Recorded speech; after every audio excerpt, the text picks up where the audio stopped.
Today we will start our second unit of the syllabus, that is accounting for partnership firms. Okay. This unit comprises of 30 marks in your board examination. To start with accounting for partnership firms, we will start with the fundamentals of partnership. Now, students, we have studied in class 11 in forms of business organization the form of partnership. The form of organization in the form of partnership that we have studied in class 11. What partnership is, what are the rights, what are the duties of the partners, what are the characteristics of partnership, what are the types of partners, what are the type of partnership firms that we have studied in class 11 already. So for the purpose of accounting, we will confine ourselves to the basic topics which we need for solving the numericals and answering the board examination questions that are based on theory. That is 1 marker question or probably 3 mark questions. Now, first of all, we start with what is partnership firm. So, a partnership firm is a firm which is constituted by the partners. Now, a partnership is a relation between two or more persons who have agreed to share the profits of a business carried on by all or any of them acting for all. Now this definition is contained in Indian Partnership Act 1932. ठीक है? तो क्या मतलब हुआ? A partnership is a relation between two or more persons who have agreed to share the profits of a business carried on by all or any of them acting for all. Now here, if you will see the board, you can see that I have underlined certain phrases in the entire definition. Now the first phrase is two or more persons. Now this is the first characteristic of partnership firm. There are two or more than two persons. For a partnership to be constituted, you need at least two persons. ठीक है? तो दो या दो से ज्यादा, two or more persons. Now the Partnership Act restricts the limit to 50. So you can have two persons at the least and maximum 50 members in the partnership firm. So there are maximum 50 partners in a partnership firm and minimum 2 number of partners in a partnership firm. That is the first characteristic of partnership. The second is agreed. Agreed means that they have an agreement between themselves. Now agreement, what is that agreement? That will come on in the later part of our lecture. Now there should be an agreement. Agreement can be written or oral. Written agreement is known as partnership deed. ठीक है? So now the question is what is partnership deed? So partnership deed is a written agreement by the partners which is signed by all the partners. ठीक है? तो partnership deed क्या होगी? It is a written agreement. Oral agreement क्या होता है? Oral agreement का मतलब ये हुआ कि आपने मुंह से बातचीत कर ली और हो गया काम. लेकिन written agreement क्या है? It is a perfect documentation of what has been agreed upon by the partners who are constituting the firm. ठीक है? तो it is a written agreement. फिर क्या है? To share profits. तो profit का share होना जरूरी है. ठीक है? तभी partnership बनेगी. Employer और employee की relationship नहीं होनी चाहिए. Every partner should work in the capacity of the owner of the business and accordingly the profit of the firm shall be shared by all the partners who are in the firm. ठीक है? तो sharing of profit is necessary for a partner to be a legitimate partner in the partnership firm. Now business. They should conduct a business. Now we have studied in class 11 what business is. It is an economic activity which is done on a continuous basis for the sake of earning profit with an element of risk. कि हम लोग class 11 में पढ़ चुके हैं. तो business होना चाहिए और साथ में क्या होना चाहिए? It should be a lawful business. तो बिजनेस जो है वो लॉफुल होना चाहिए तभी काम मिल पाएगा. तो इसीलिए बिजनेस होना जरूरी है. That business should be a lawful business. ठीक है? उसके बाद फिर क्या है? यहाँ लिखा है कि two or more persons for agreement to sharing of profits and losses और फिर conduct of lawful business. Last और बहुत इंपॉर्टेंट पॉइंट है म्यूचुअल एजेंसी, जो बताता है आपका ये phrase carried on by all or any of them acting for all. That is the last characteristic of partnership, that is carried on by all or any of them acting for all. This implies that the partners are mutual agent to each other. This means that the act of one partner binds the entire firm. बात समझ में आ रही है आपको? तो क्या मतलब हुआ कि कोई भी पार्टनर उसी भी तरीके का एक्ट करता है तो पूरी फर्म उससे बाउंड हो जाती है। Supposing if the three partners A B and C enters into a contract with the third party, तो A and B can not rescind that contract, उस कॉन्ट्रैक्ट से पीछे नहीं हट सकते हैं by saying that this contract was entered into by C and we are not responsible for this contract या the outcomes of that contract. तो ये ए और बी इस कह के हट नहीं सकते पीछे। तो the act of one partner binds the entire firm, that means कि every partner is acting as a mutual agent to the other partners. ठीक है, तो ये हमारा जो है आपका हो गया डेफिनेशन ऑफ पार्टनरशिप और फीचर्स ऑफ पार्टनरशिप। ठीक है, अब आती है बात, एक बात और आती है, क्लास 11 पढ़ी थी, छोटा सा रिकैपिचुलेशन से पहले 1 नंबर के क्वेश्चन में पूछा जा सकता है कि लिमिटेड लायबिलिटी पार्टनरशिप क्या होती है। तो देखिए पार्टनरशिप में क्या है, एक हमने बात पढ़ रखी है कि पार्टनरशिप में लायबिलिटी जो अनलिमिटेड होती है। तो लिमिटेड लायबिलिटी पार्टनरशिप जो इंडियन ऑफिशियल गैजेट में 2008 में जो है वो आई थी और उसमें उन्होंने डिसाइड किया और उसमें जो है कुछ केसेस हैं जिसके बेसिस पे हम जो है डिफरेंशिएट कर सकते हैं कि how a normal partnership is different from limited liability partnership. ठीक है, इसमें पहला क्या है, पहला है एप्लीकेबल लॉ, यानी what law is applicable to normal partnership and what law is applicable to limited liability partnership.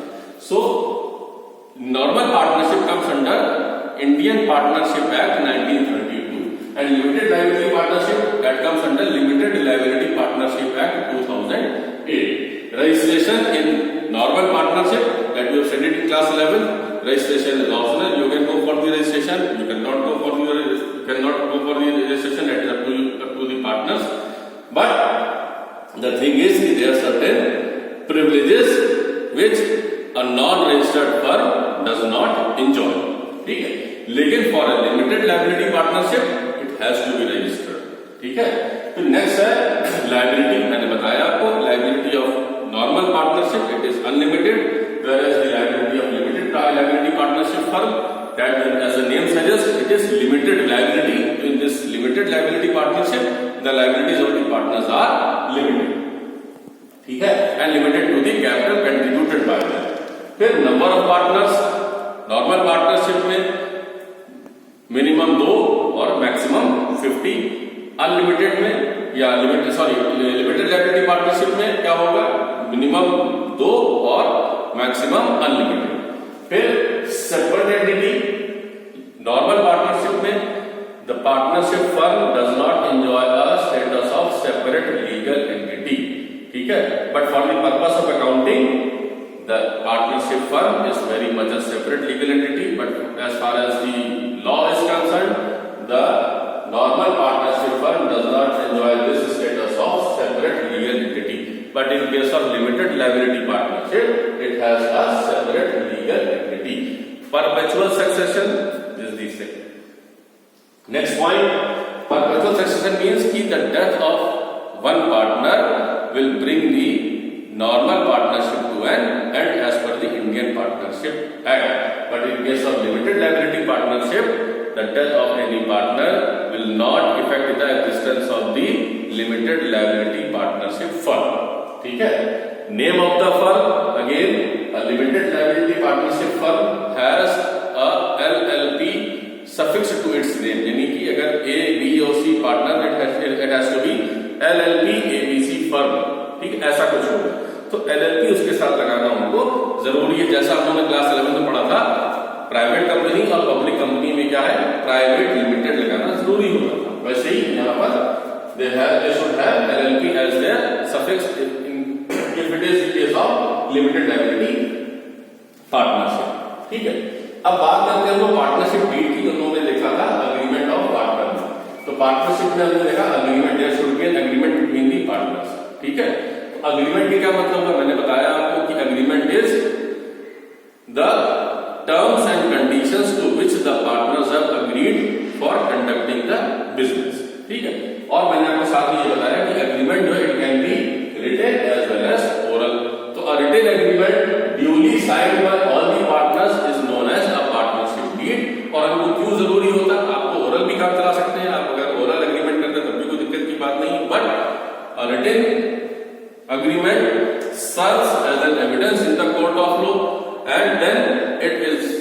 ready reference for any kind of dispute which may arise between the partners during the course of the business. तो किसी भी समय पर अगर कुछ ऐसा dispute आता है पार्टनर्स के बीच में, तो they can readily refer to the partnership deed की what terms and conditions they agreed upon when they entered into the partnership.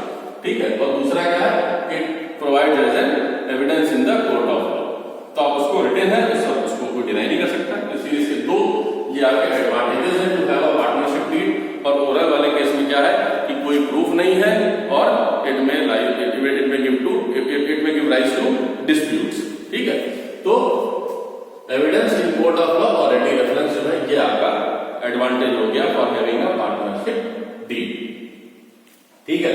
अब अगर मान लीजिए पार्टनरशिप डीड नहीं है तो क्या होगा, तो उस केस में हम लोग देखते हैं rules applicable in the absence of partnership deed. ठीक है.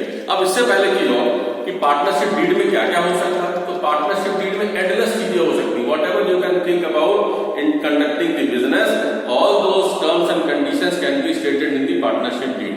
ठीक है. तो there are listed some important contents of the partnership deed, that is the name of the firm, name of the partners, address and registered office of the firm, address of the partners, place of business, nature of business, capital to be contributed by each partner, interest on capital to be provided to each partner, interest on drawings, mode of drawings, interest on loan, the rate at which if the partner gives loan to the firm or takes loan from the firm, at which rate interest should be provided or charged.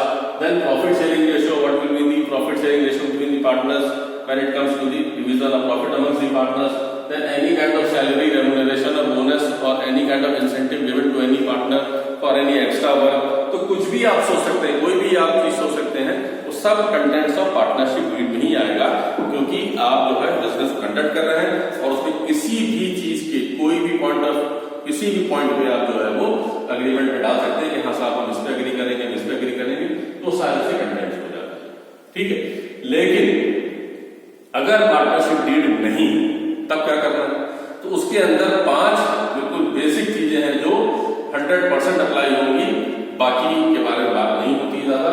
पहली क्या है कि profit sharing ratio.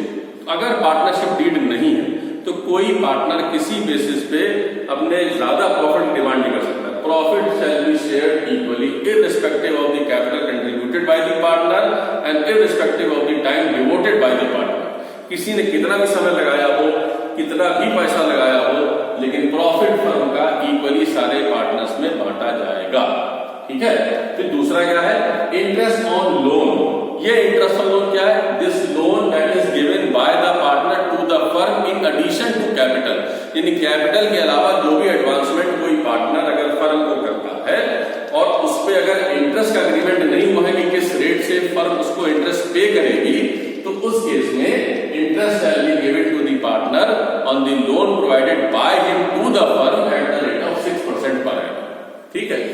ये दो चीजें याद रखनी है, बाकी का आंसर नो है, कुछ नहीं करना है. दो चीजें याद रखनी, क्या, profit sharing ratio should be equal, और दूसरा interest on loan shall be provided at the rate of 6% per annum. ठीक है.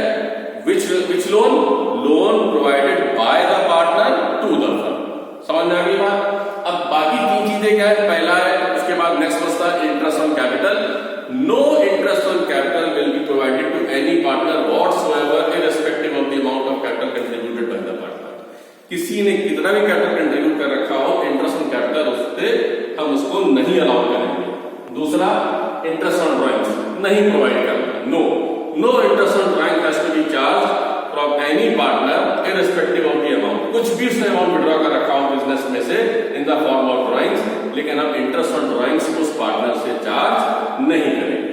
नेक्स्ट है salary, commission, remuneration for any extra work. किसी पार्टनर ने कोई भी काम किया हो, किसी ने कुछ ना काम किया हो, लेकिन किसी भी पार्टनर को कोई एक्स्ट्रा सैलरी, रेम्यूनरेशन, बोनस कुछ नहीं मिलेगा, चाहे उसने कैसा भी काम किया हो, कैसा कुछ भी किया हो. ये है, ये आपको याद रखना है, ये बहुत इंपॉर्टेंट है आपके point, numerical point of view. ठीक है. ये आपके लिए बहुत इंपॉर्टेंट है और इसमें 1 मार्क का क्वेश्चन भी आता है. कुछ भी दे रखा मैंने आपको बताया, आपको you have to stick to these only, these 5 parameters and these 5 commandments that you have to stick to. कि भाई अगर प्रॉफिट शेयरिंग रेशियो की बात हो रही है तो प्रॉफिट शेयरिंग रेशियो इक्वल होगा, इंटरेस्ट ऑन लोन की बात हो रही तो it has to be provided at the rate of 6% per annum, उसके अलावा कुछ नहीं मिल रहा है, इसी पे आपको स्टिक करना है, चाहे कुछ भी आए। 1 नंबर क्वेश्चन बोर्ड में अक्सर पूछा जाता है, ठीक है। फिर आता है कुछ अदर मेजर प्रोविजंस, फिर ये आपके थ्योरी के पॉइंट ऑफ व्यू से आपके लिए इंपॉर्टेंट है। एक नजर इसे मार लेते हैं, माइनर का एडमिशन होता है कि नहीं होता। अब minor can be admitted into partnership only to the benefits of the partnership, यानी कि a minor is not entitled to suffer any loss, वो कोई लॉस नहीं लेगा, लेकिन बेनिफिट्स अगर पार्टनरशिप फर्म में है, प्रॉफिट्स हो रहा है, उसमें you can admit the minor, तो आप उसको एडमिट कर सकते हैं, लेकिन क्या है, with the consent of all the partners, ठीक है। फिर एडमिशन ऑफ पार्टनर, कोई पार्टनर एडमिट हो सकता है कि नहीं हो सकता है, तो admission of the partner can be done in the partnership firm, a new partner can be admitted in the partnership firm, but again that is subject to the provision that there should be the consent of all the partners or as per the terms of the deed। अगर मान लीजिए deed में ऐसा लिखा हो, partnership deed में पहले से लिखा है कि भाई मेजॉरिटी से करेंगे, ऑल दी पार्टनर्स की कंसेंट की जरूरत नहीं है, तो ऐसा होगा, लेकिन डीड में ऐसा नहीं है, तो फिर with the consent of all the partners. फिर retirement again with the consent of all the partners और as per the provisions of the terms of deed. Next dissolution में unless given otherwise in the partnership deed a firm can be dissolved, a firm may be dissolved on the death of a partner, ठीक है। इसके बाद registration, it is optional, मैंने आपको बता दिया पहले ही। फिर सबसे important point, every partner has the right to take part in the conduct of the business. हर पार्टनर को इसका राइट है कि वो बिजनेस में अपना पार्टिसिपेशन रखे, बिजनेस को कंडक्ट करने में, बिजनेस को मैनेज करने में, बुक्स ऑफ अकाउंट्स को इंस्पेक्ट करने में, ये उसके राइट्स हैं। फिर ड्यूटी उसका क्या है, ये सबसे बड़ी ड्यूटी है जो पार्टनरशिप एक्ट में दे रखी है, वो क्या है कि duty in case of personal profits made by the firm out of the contracts through partnership firm. ये बहुत जरूरी, इसका मतलब क्या होगा कि कोई पार्टनर अगर पार्टनरशिप फर्म के ट्रांजैक्शन से पर्सनल प्रॉफिट अगर अपना कर लेता है, खुद का प्रॉफिट, यानी कि उसने ट्रांजैक्शन किया किसी आउटसाइड फर्म से और उसका किसी कमीशन उसको मिल गया, तो ऐसा कुछ अगर है तो फिर उसको वापस फर्म को करना पड़ेगा। He can not make any secret profits, any profit, and again that is unethical also, और फिर अनलॉफुल भी। अगर उसने कोई प्रॉफिट ऐसा कुछ कमाया है तो he has to return back that profit to the firm. और फिर नेचर ऑफ लायबिलिटी, ये भी यहां पर बात है, फिर से बता दें, liability of the partners is unlimited, और इसमें 2 वर्ड ध्यान रखने वाले हैं, ज्वाइंटली एंड सेवरली।